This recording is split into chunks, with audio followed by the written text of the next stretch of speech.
Hi, Rob Harris here. Welcome back to my channel. Today I've got a really cool thing. I am putting some guitar parts down on a dance style disco house track. My good friend Derek McKenzie, who's the drummer from Jamiroquai and also a really good DJ and house producer, he sent over this track to me the other day, and he specifically asked me for some clean chordal funky parts and some clean picking ideas. So what I thought I'd do is I'd record the parts and then explain why I came up with those parts and the process. If you're new here to this channel, please don't forget to hit the subscribe button and ring the bell so you can get an update every time I release a new video. So now I'm just going to grab a guitar and start recording.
So that was the clean part for this track.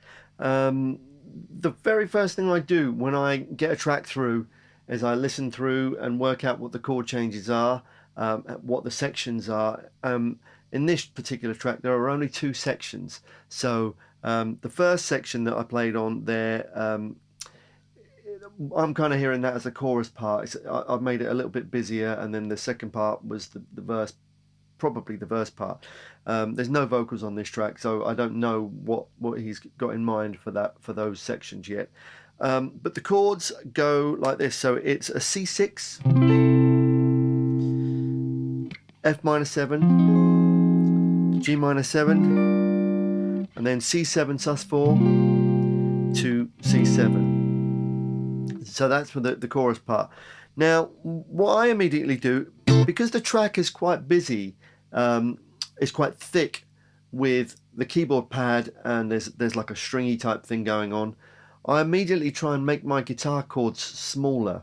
So rather than playing a full version of the C6 like that, what I do is I just concentrate on the top four strings, so the D, the G, the B and the E strings. The fretting of the chord is my third finger on the 10th fret of the D string, my second finger on the 9th fret of the G, my fourth finger on the 10th fret of the B, and my first finger on the 8th fret of the high E string.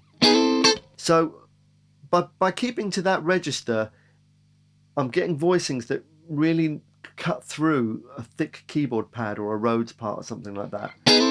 And I'm kind of trying to make sure that my pick is focusing on the sort of top 4 strings. So kind of I'm mostly hitting the E, the B and the G string. Like there, I kind of play the chord and then sort of hit the spikiness of the higher notes of the chord. And the same with the F minor 7. I don't play a full chord like that. I'm kind of just focusing on the E, B and G strings as much as possible. I'm using the other part of my hand, my thumb, to mute out the lower strings so I don't get any of this kind of thing. So if I hit the strings without muting the low strings, what happens is you get the lower strings ringing in sympathy, if that's the word, with the other strings. If you can hear that, you get this sort of lower resonance on the guitar. So I always try and keep my thumb over the neck to deaden the E and the A strings. So the changes are, as I said, C6, F minor 7, G minor 7, C7 sus4, going to C7. So for that chord, for the C7 sus4, I'm just barring the 4 strings, the D, G, B and E strings at the 8th fret with my first finger, and then I use my third finger on the 10th fret of the G, going for the 7 sus4, the C7 sus4, and then going to my second finger on the 9th fret of the G string to give me the C7 chord. Now, a few little subtle things. If I play it slowly in time, and then I'll point out the subtle things that I'm doing to sort of create some of the funkiness in this. Here we go. 1, 2, 3, 4.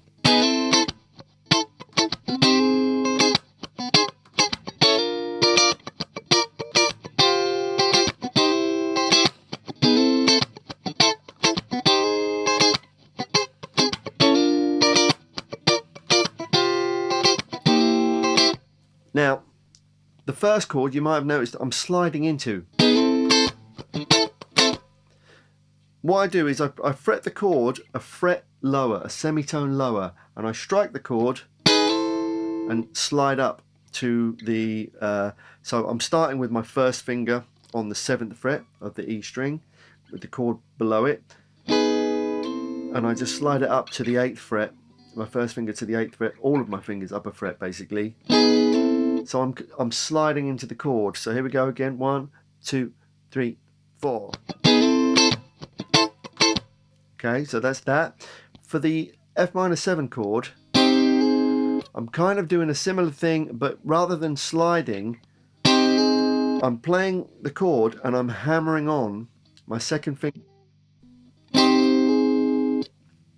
to the, so I'm barring my first finger on the 8th fret of the G, B, the D, G, B and E strings.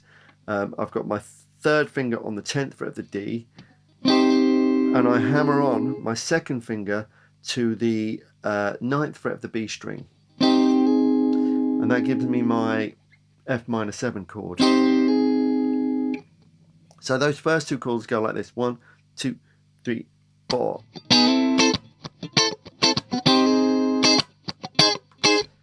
Then I go to the G minor 7 chord and I'm sliding in like I did with the first chord. And then for the C7 sus4, and then I'm doing that, I'm hammering on my second finger again to give me the C7. So if I play it all again, 3, 4.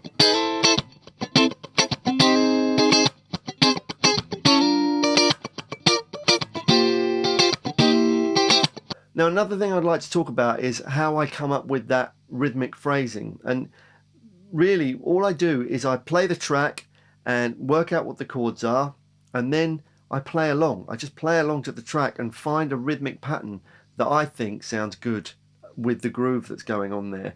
In this case, it's...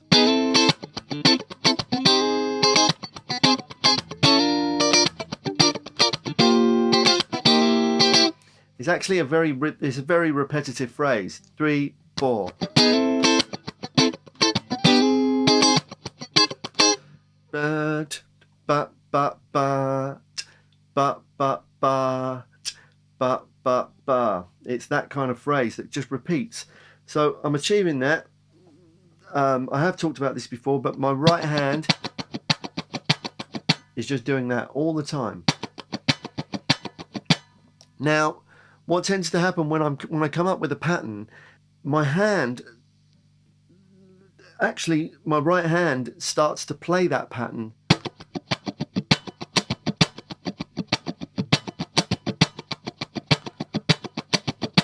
as a rhythm as well. So rather than just playing straight 16ths like that, I'm actually making the pattern rhythm by striking the strings slightly harder when I want to hear those phrases. So I'll do it again. 3, 4.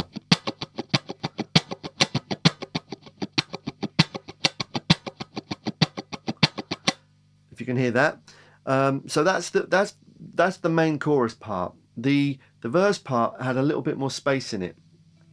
So the chord sequence for that is F minor 9 for 2 bars to G minor 7 for 2 bars. So all I do is, because it's a verse part, I wanted to give a little bit more space, so I just laid a chord in. And what I'm doing is I'm playing this voicing, which is it's kind of like an F minor 11.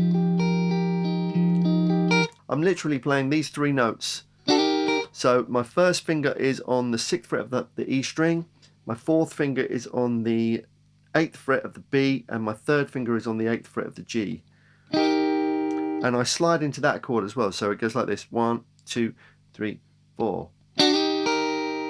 So I'm doing a down, and then just picking up the E string with an upstroke.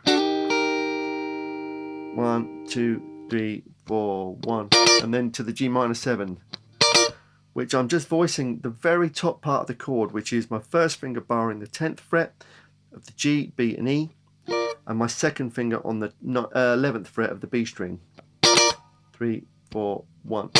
So that's the first half of the verse, and then what I do is I build the second half, just to give another little bit of musical ear candy. So for the second half of the verse, I'm going 3, 4, 3, 4, 1, 3, 4, 4.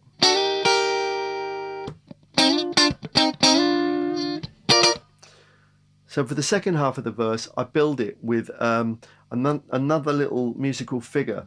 I slide into the chord as I did before, and then I play this little passage. 3, 4, 1, 2, 3, 4.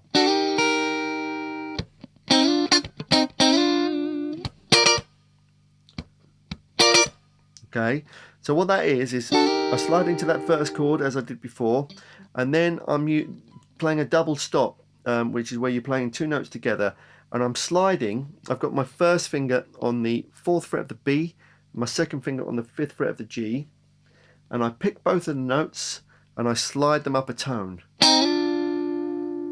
and pick up. So I go down like that,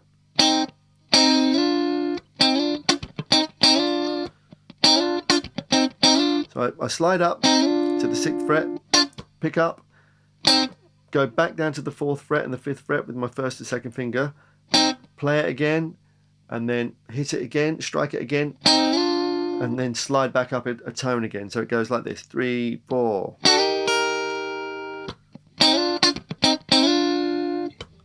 And then I finish off with the pattern with the G minor 7 voicing there.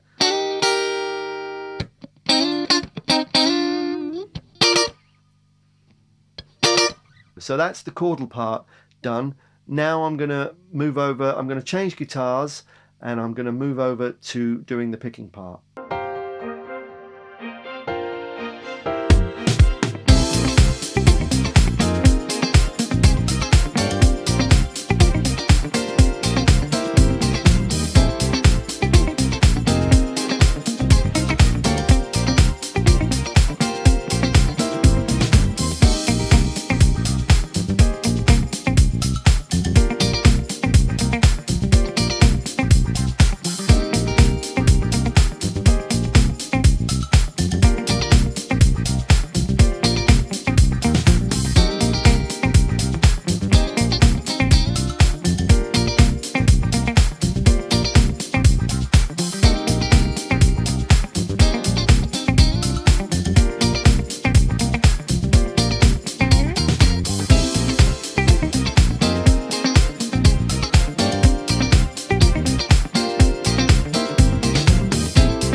now I'm going to take a quick look at the picking part for this track. Now, as you can see, I've got a different guitar. I've changed guitar. I've got a Gibson 335, and the other was a Strat style guitar, a PRS Silver Sky Strat style guitar. The reason I changed guitars is because I don't like to have too many of the same guitar frequencies on a track, if possible. And that's, you know, it probably comes from listening to this kind of music, especially disco and funk music. Whenever there were two guitar parts, more often than not, there were two guitar players. And they would be using different guitars, so they didn't sound the same. So I try to take that method myself, and I just think it makes for more interesting variation of tones. So I'm using a 335 here. I'm on the middle pickup. It's one of my favorite sounds for picking guitar. I'm in between using the middle selection. So the part is based around a C minor pentatonic. What I'm doing, same thing. What I do is I play along with the track, and especially if I've just done the rhythm track first, I try and come up with a line that complements the rhythm track and knits along with it rhythmically, so that it, you know, you just get this nice little layer of chordal sounds and picking sounds. And I do think very percussively when I'm playing. There's lots of rhythmic phrases. So this one is quite simple. I'll just play it slowly. 1, 2, 3, 4.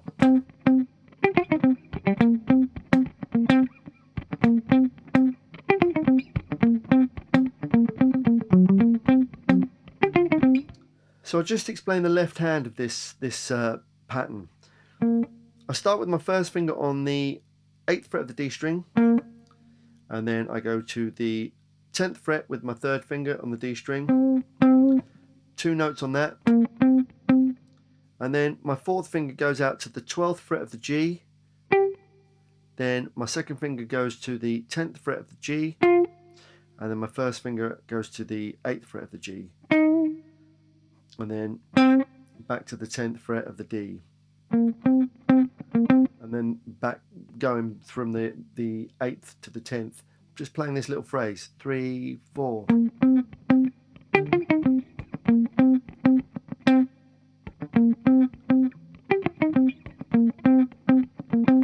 Just like that. It's just a very, you know, it just all comes from the C minor pentatonic. And then there's a little turnaround phrase, which I do.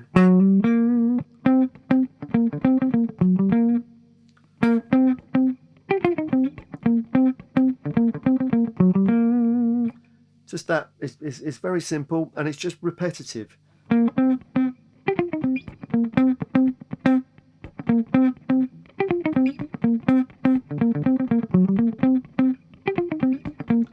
And you may notice I kind of do a lot of that as well. It's just something I do, even though the notes are out of tune.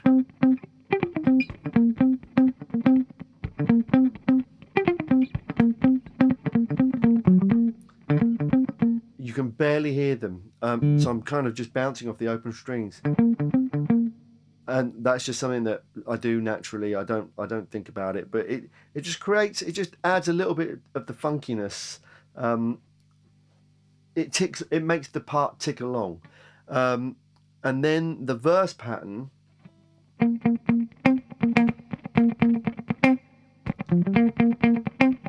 I'm going from a B flat on the so it's the 3rd fret of the G string, going to the 5th fret of the G string, and I know that's the same as these notes.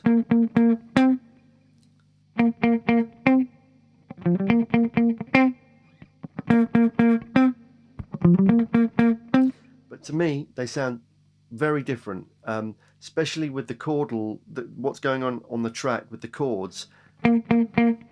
It's thinner, and it's got a little bit more point to it. It's got a bit more point to the note, rather than here on the D string. which is a bit rounder and a bit thicker. So when I'm searching for parts like that, I do kind of play them around on the neck to see where they sound best against the music I'm playing to. So I hope that's been of some help. It's just a very quick glimpse into the thought process of coming up with some guitar parts on this style of funky dance disco style music. So yeah, thanks for watching and see you soon.